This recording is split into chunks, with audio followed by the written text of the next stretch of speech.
और बड़ा डेवलपमेंट हुआ, मैन्युफैक्चरिंग के लिए $220 बिलियन के एक स्पेंडिंग की बात बाइडेन ने प्रेजेंट की है। और ये भी एक बहुत ही चैलेंज के तौर पे लिया जा रहा है कि जो पूरी मैन्युफैक्चरिंग वो अपनी शिफ्ट कराना चाहते हैं चाइना से, वो अमेरिका के लिए है, तो उसके लिए एक बड़ा प्लान रखा गया।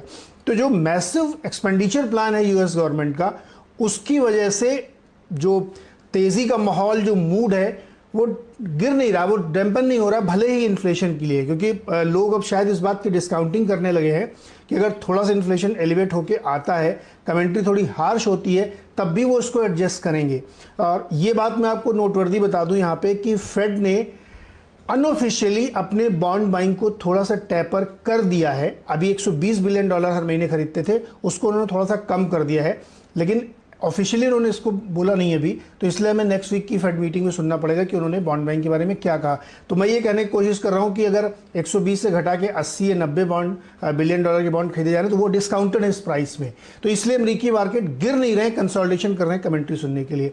लेकिन इंडियन मार्केट या एशियन मार्केट के लिए जो स्पॉइलर है वो क्रूड है, $72 के पार चला गया है। दो स्टेटमेंट मैं आपको बताता हूँ, पूरी स्टोरी है, उससे आप समझ जाएंगी। अमेरिका के जो फॉरेन मिनिस्टर हैं एंटनी ब्लिंकन, उन्होंने कल ये कहा कि अगर जो हमारा समझौता चल रहा है ईरान के साथ वो हो भी गया अगर, तब भी सैकड़ों की तादाद में सैंक्शंस ईरान पे लगे रहेंगे। उसके थोड़ी देर पहले ही एक स्टेटमेंट सऊदी अरब के एनर्जी मिनिस्टर अब्दुल अजीज की तरफ से आया, जो प्रिंस भी हैं वहाँ के। उन्होंने कहा कि हमारे पास सप्लाई बहुत ज़्यादा है डिमांड को मीट करने के लिए, लेकिन पहले हम डिमांड देखना चाहते हैं। इन दोनों स्टेटमेंट में पूरी कहानी क्रूड की छपी हुई है, और इसीलिए आप देखिए 72 को पार करके वो चल पड़ा है। मैं शुरू से कह रहा हूँ कि क्रूड अब 75 और $80 को अप्रोच करेगा, क्योंकि जो ग्लोबल इकोनॉमी की डिमांड है, खासतौर पर चीन और अमेरिका में, वो बहुत ही रोबस्ट है, और भारत भी धीरे धीरे उसको पिक कर रहा है। तो क्रूड की तरफ से कोई बहुत रियायत या नरमी की संकेत नहीं रखने चाहिए, ये चिंता भारत जैसे बाजारों के लिए होगी। अरे नीरज जी, ऐसे मत बोलिए, साइकिल पे आना पड़ेगा, गाड़ी में तेल भराना बहुत महंगा पड़ने लगा है आजकल। और मैं वो डेटा देख रही थी कि मई से लेकर अब तक, यानी कि कल तक 21 बार पेट्रोल और डीजल के दाम बढ़ाए गए, और ये ऐसा टाइम था जहां पर पूरा का पूरा देश लगभग लॉकडाउन में था। तो देखिए, लॉकडाउन में इतने दाम बढ़ गए हैं, तो ये $75 हो जाएगा, तो पता नहीं कितने और दाम बढ़ाने पड़ेंगे।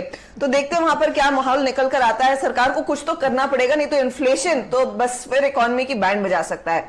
अच्छा, कोविड के डेटा पॉइंट्स ये बहुत ही बढ़िया आंकड़े दिखा रहे हैं, वो फटाफट देख लेते हैं जी।